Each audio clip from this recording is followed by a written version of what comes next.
మనం time travel చేసి 200 ఏళ్ల వెనక్కి వెళ్దాం. ఇయర్ 1813.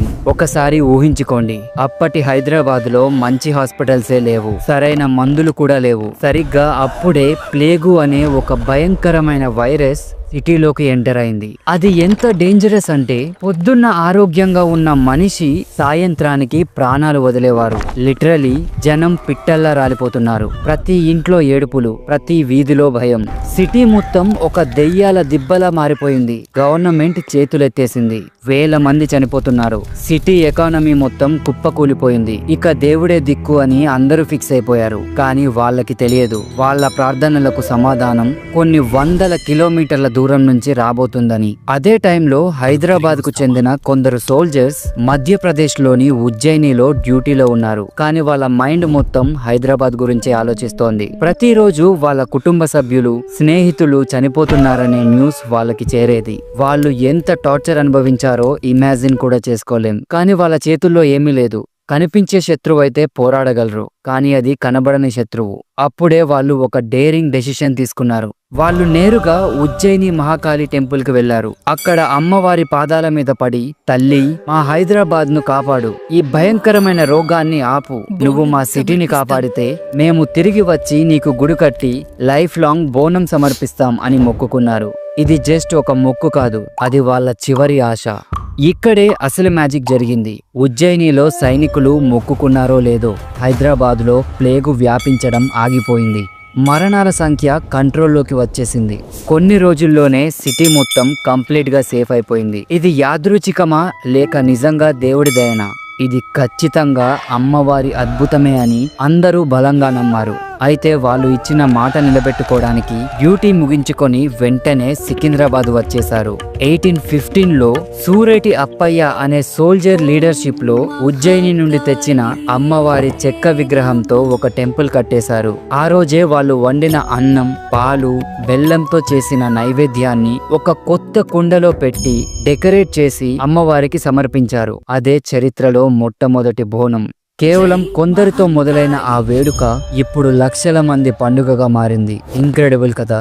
ఓకే, ఇంతకీ ఈ బోనం ఏంటి? Let's break it down. బోనం అంటే భోజనం. ఇది అమ్మవారికి మనం ఇచ్చే ఒక గ్రాండ్ థ్యాంక్స్ గివింగ్ పార్టీ లాంటిది. ఇందులో వాడేవి మట్టి కుండ. ఇది 100% ఎకో ఫ్రెండ్లీ, స్వచ్ఛతకు, కొత్త ప్రారంభానికి సింబల్. నైవేద్యం, ఇందులో ఉండేది రైస్, పాలు, బెల్లం. ఇది హెల్త్ అండ్ వెల్త్ ని సూచిస్తుంది. బేసిక్ గా ఇది ఒక డివైన్ సూపర్ ఫుడ్. అలంకరణ, కుండకి పూసే పసుపు ఒక యాంటీసెప్టిక్, వేపాకులు ఒక మెడిసిన్. ఇది కేవలం డిజైన్ కాదు, దీని వెనక సైన్స్ ఉంది. కుండపై ఉండే ఈ చిన్న దీపం చీకటిని తరిమి కొట్టే జ్ఞానానికి సింబల్. ఆ దీపం ఆరిపోకుండా చూసుకోవడమే ఒక ఛాలెంజ్. ఈ బోనాన్ని మహిళలే తలపై ఎత్తుకుంటారు, ఎందుకంటే వాళ్ళే శక్తికి అసలైన రూపం. వాళ్ళు నడుస్తుంటే సాక్షాత్తు అమ్మవారే నడిచొచ్చినట్లు ఉంటుంది. What a powerful visual. బోనాల ఫెస్టివల్లో మరో మెయిన్ అట్రాక్షన్ ఉంది. అతనే పోతురాజు. ఈయన లేకపోతే పండుగలోకి కిక్కే ఉండదు. పోతురాజు గ్రామ దేవతలైన 7 అక్కా చెల్లెలకు ఏకైక సోదరుడు. సింపుల్ గా చెప్పాలంటే ఆయన అమ్మవారికి అలాగే ఆ తల్లి భక్తులకి బాడీగార్డ్ లాగా. చూడటానికి ఒక వారియర్లా ఉంటాడు. ఒళ్ళంతా పసుపు, నుదుటపై పెద్ద కుంకుమ బొట్టు, కాళ్లకు గజ్జెలు. ఆయన లుక్కే అదిరిపోతుంది. ఆయన చేతిలో ఎప్పుడూ ఒక కొరడా ఉంటుంది. డప్పు సౌండ్ కు డాన్స్ చేస్తూ తనను తానే కొట్టుకుంటూ గాల్లోకి కొరడాను జులిపిస్తాడు. ఈ విన్యాసాలకు దుష్ట శక్తులు పారిపోతాయని నమ్ముతారు. ఊరేగింపులో పోతురాజు ముందు నడుస్తూ అమ్మవారికి, భక్తులకు ఫుల్ సెక్యూరిటీ ఇస్తాడు. ఆయన ఎనర్జీతోనే జాతరకు అసలైన ఊపు వస్తుంది. పండుగ ఇంకా అయిపోలేదు. మరో 2 క్రేజీ ఈవెంట్స్ ఉన్నాయి, రంగం మరియు ఘట్టం. రంగం, ఇది ఒక మైండ్ బ్లోయింగ్ ఈవెంట్. పండుగ మరుసటి రోజు పెళ్లి కాని ఒక యువతి వచ్చి మట్టి కుండపై నిలబడి భవిష్యవాణి చెప్తుంది. ఆమెలో అమ్మవారు ఆవహించి నెక్స్ట్ ఇయర్ వర్షాలు ఎలా ఉంటాయి, రాష్ట్రంలో ఏమవుతుంది అన్ని లైవ్ లో చెప్తుందని నమ్ముతారు. Think about it. ఇది ఒక లైవ్ ఫ్యూచర్ ప్రిడిక్షన్. రంగం అంటే భవిష్యవాణి. నెక్స్ట్ ఘట్టం. ఘట్టం అంటే అమ్మవారి ప్రతిరూపమైన ఒక డెకరేటివ్ కలశం. పండుగ చివరి రోజు ఈ ఘట్టాన్ని ఏనుగుపై పెట్టి సిటీ మొత్తం గ్రాండ్ గా ఊరేగిస్తారు. ఇది పండుగకు గ్రాండ్ ఫినాలే లాంటిది. వేలాది మంది ఈ ఊరేగింపులో పాల్గొంటారు. ఫైనల్ గా ఘట్టాన్ని నీళ్ళలో నిమజ్జనం చేయడంతో పండుగ అఫీషియల్ గా ముగుస్తుంది.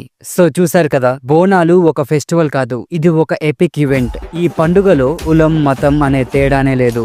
అందరూ ఒకటే, అందరూ కలిసి సెలబ్రేట్ చేసుకుంటారు. మన పూర్వీకులు ఎంత స్మార్టో చూడండి. పసుపు, వేప, మట్టి అన్ని నేచర్ తో కనెక్ట్ అయ్యేవే. ఈ పండుగ తెలంగాణ సంస్కృతికి అలాగే ఆత్మగౌరవానికి సింబల్. అందుకే కదా మన ప్రభుత్వం దీన్నే రాష్ట్రీయ పండుగగా ప్రకటించింది. And that's a huge deal. ఆగండి, బోనాల గురించి ప్రచారంలో ఉన్న ఇంకొక స్టోరీ కూడా చెప్పాలి. ఆషాఢ మాసంలో ఆ జగదాంబిక తన అత్తారింటిని వదిలి పుట్టింటికి వస్తుందట. అంటే ఆ కైలాసాన్ని వదిలి మన దగ్గరికి వస్తుందంట. అండ్ ఇక్కడ ప్రజలు అంటే మనం ఏమని ఫీల్ అవుతామంటే అమ్మవారిని మన కుటుంబంలో ఒకరిగా ఫీల్ అవుతాం. సో ఊహించుకోండి, ఒక కూతురు తన అత్తారింటి నుంచి పుట్టింటికి వస్తుందంటే ఆ సందడే వేరు కదా. అందుకనే ఇక్కడ మనం వీధులు అన్ని శుభ్రం చేసి నచ్చిన భోజనం వండి అంటే బోనాలు పెట్టి అమ్మవారిని స్వాగతిస్తాం. ఒక కూతురిలా చూసుకుంటాం. ఇంకా ఏమని నమ్ముతారంటే మనం చూపించే ప్రేమకి ఆ తల్లి మన జబ్బులను నయం చేసి మన కష్టాలన్నీ దూరం చేస్తుందని నమ్ముతారు. సో అది గైస్, బోనాలు వెనుక ఉన్న అన్టోల్డ్ స్టోరీ. ఒక భయంకరమైన వ్యాధి నుంచి పుట్టిన గ్రాండ్ సెలబ్రేషన్.